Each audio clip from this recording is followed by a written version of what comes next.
let me start off my talk with a somewhat indiscreet question. The last time you had to take medication, did you take it as prescribed? How many of you have no clue what I just asked? Thank you. That's the point of my talk. You see, when I joined the pharmaceutical industry 10 years ago, and still today, I'm very proud to be part of this industry that makes medications that save people's lives. My first assignment was to do market research, though, on why then patients weren't taking these medications as was indicated in the product leaflets. This was very puzzling to pharmaceutical management. They thought it would be pretty straightforward that if you had a disease and there was a treatment, you would take it as you were told to do. Now, this particular project was about antibiotics, and I happened to be on antibiotics as I was conducting it. And one morning, I was getting ready to question the patients in our study, and I looked up in the mirror and I said, who am I kidding? I'm not taking my antibiotics as prescribed at all. And I started asking my colleagues in pharma, and none of them were either. So I started to realize that there was a pretty big disconnect in how in pharma we develop drugs and how we then actually end up taking them in real life. So I decided to investigate this matter further by reaching out to a leading expert on the matter, my 92-year-old grandmother. This is her, and she holds my little son on her knees, and you can see how proud she is that she can still do that. At 92, she feels lucky and in good health because she still lives on her own, in her own house.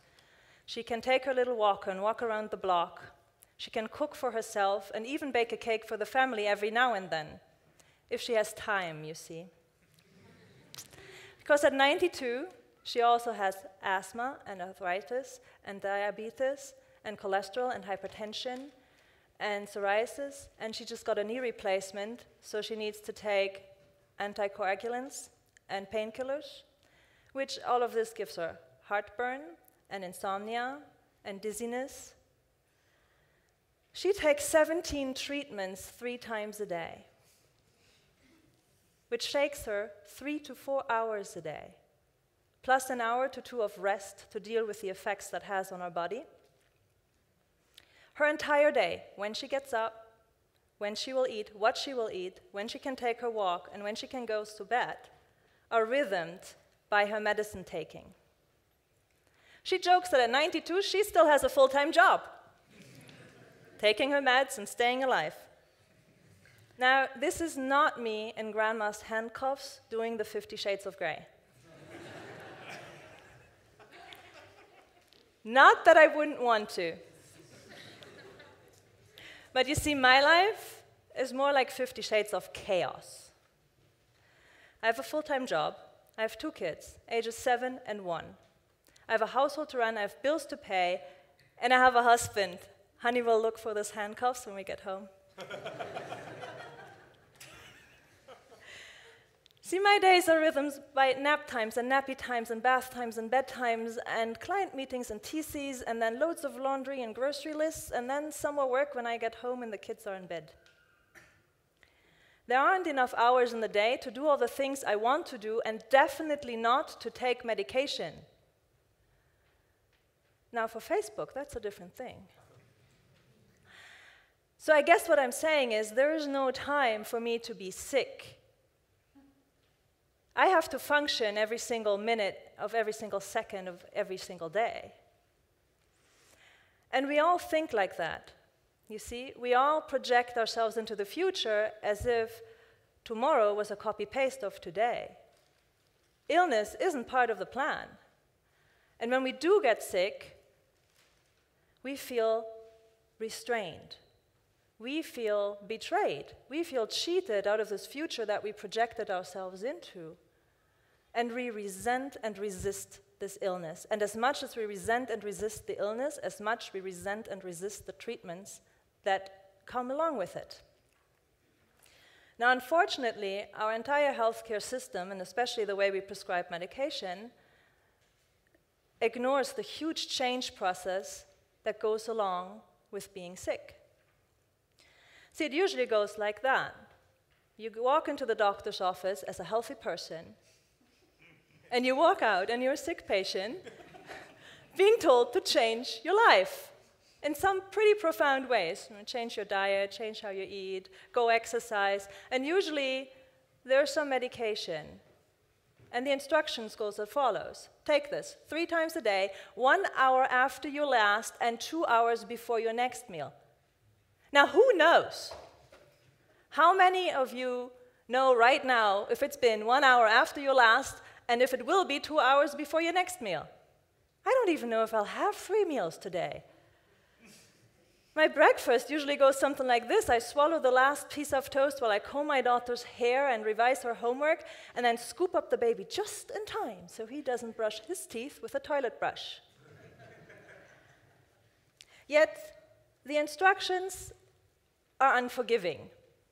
When you read the product leaflets, it will tell you about potential side effects and safety issues, but nowhere in there it says, if it's now been 1 hour and 36 after your last meal, but only 45 minutes before your next, this is what you should do.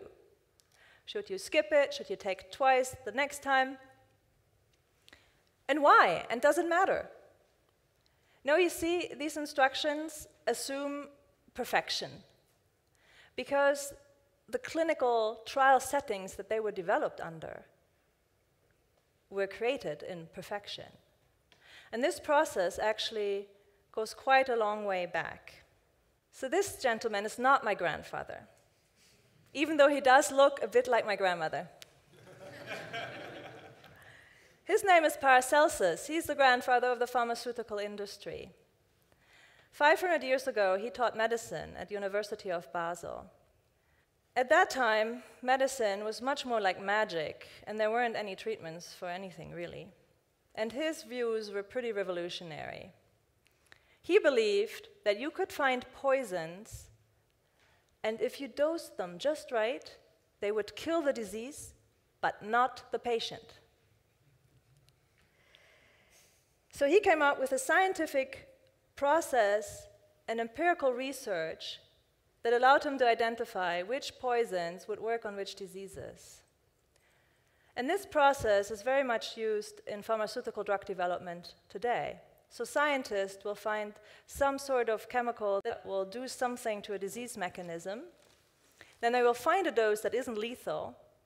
And then they will set up something that is called a controlled clinical trial setting, where they choose a certain type of patient with a certain stage of the disease that has nothing else going on, no other diseases, no other treatments, so that everything can be kept stable and the drug can be tested, and it can be concluded that this drug actually causes more good than harm to the patient, and hooray, there is a new treatment that can be used on a disease. And this process has been remarkably efficient. So over the past 100 years, the lifespan of my grandmother, we've seen the discovery and development of drugs like aspirin and penicillin and insulin. Over the past 50 to 60 years, there's been over 6,000 new medications that came out that allowed us to manage diseases or even eradicate diseases completely. And we are on the verge of, hopefully, many more amazing discoveries. Yet the way this process works, and as much as it is efficacious in creating drugs, it wasn't at all created to make drugs that people take. So 50-50, this is what you get. The WHO estimates that only 50% of medications are actually taken as prescribed. According to a study from the New England Journal of Medicine, this adds 100 billion costs to the US healthcare system every year, which means that if we in pharma could develop something that could actually get people to take the medication, this would have a greater impact and benefit to society than any new breakthrough we could develop. But what does it even mean, taking things as prescribed? What do you do when you need to take something? Go online, right? Now, I've learned my lesson. I never go there pre-diagnosis anymore, because I mistakenly diagnosed myself with a couple of cancers, some nasty infectious diseases, and 1 or 2 mental disorders. So I do stay away from the symptom checkers. But once I do have a diagnosis, I will go and check. I will see whether what I was diagnosed with is actually something I think I have. And then I will look at what other patients are taking for it and whether my treatment corresponds to that. Take the example of the antibiotics, for example. I got a toothache. I went to the dentist on a Monday. I got prescribed antibiotics. I looked up online and I saw some nasty side effects. I took them until Wednesday and the pain was gone. I waited until Friday. And I still didn't have experienced any side effects. And come on, it was Friday. I wanted a drink. So I stopped the antibiotics. 5 days into the 10 days treatments I was supposed to take. Now, pharma calls this behavior non-adherence and non-compliance. I call it my choice. And I'm not alone. 50% of people think like me. Because you see, this is how we behave. I don't know if you know this fable. It's by Aesop. It's the grasshopper and the ant, and it goes like this. The grasshopper fiddles on the fiddle and enjoys himself all summer and lives into the day. And the ant works very, very hard all summer to get enough food to survive the winter. And then, of course, winter comes, and the grasshopper dies, and the ant survives. Now, all of us have an inner ant and an inner grasshopper, and they're constantly fighting. Let's say, for example, you had an upcoming TED Talk, and you wanted to shed some few pounds before your talk. And for a while there, you're doing very well. Your inner ant is motivated, and you're eating healthy, and you're exercising regularly, and you're noting everything you eat. And boom, hops along that grasshopper with your favorite piece of grandma's pie. Not that that ever happened to me. But this was just to illustrate how hard it is for us to keep up any changes, and especially when they pertain to our health. We have to negotiate within ourselves how much effort are we willing to do for the outcome we want to see. This is called behavioral contracting, and unfortunately, it's completely opposed to medicine prescription. So we have to learn how to negotiate with people and get them to agree to the health changes they want to make. And then we have to help them implement these changes, help them cope with their behaviors, help them track and monitor themselves so they can actually do that. How many of you have one of these? Yeah. How about apps to note what you're eating and the steps you made? Yeah, great. How many of you stopped using them? Now, I tried about all of them. And usually I stop just when that grasshopper hops out. Because, you know, I'm already beating myself up about this piece of cake, and I don't really need to note it, and I don't need to share it with the whole community. Because, again, we have fantastic technological advances, yet, again, they're based on an assumption of perfection. When what we need is help and forgiveness and no blame support. Because when you're trying to implement a change, you will fail and you will need to rebound. And our healthcare systems do not allow for any of that. So what people do is they go online because there they find a community of people that have failed, that share how they cope with that, and that help them get back on track. So if I want you to take one thing away from my talk today, is that we need to de-scribe medicine taking. What I mean is that the next time you have to take a medication and it doesn't jive up with your real life, don't stop taking it. Go online, share your stories and struggles, learn from others, fail, and then rebound. Because if we can increase this 50% of medicines being taken just by 1 or 2%, imagine all the health we can create. And if you work in pharma today, be curious about these stories. Learn from the struggles that people have with your products. Apply the amazing scientific processes and resources and brains to come up with solutions that help people take their medication. And especially use these insights in the development for the next generation of treatments. Because you see, this is me. Well, it's who I want to be when I grow up. Her name is Barbara. She's 91. and she just landed her dream job. She works for IDEO, a human-centered design company in California. She read on the internet that they were developing products for the elderly. So she wrote them a spontaneous candidature letter. I've always wanted to be a product designer, and I'm old.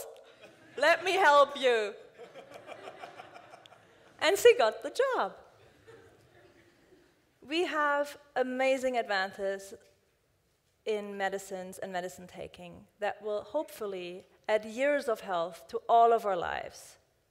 I want to spend those lives doing something fantastic like Barbara, not taking medicines as a full-time job. How about you? How do you want to spend those extra years of health? Thank you.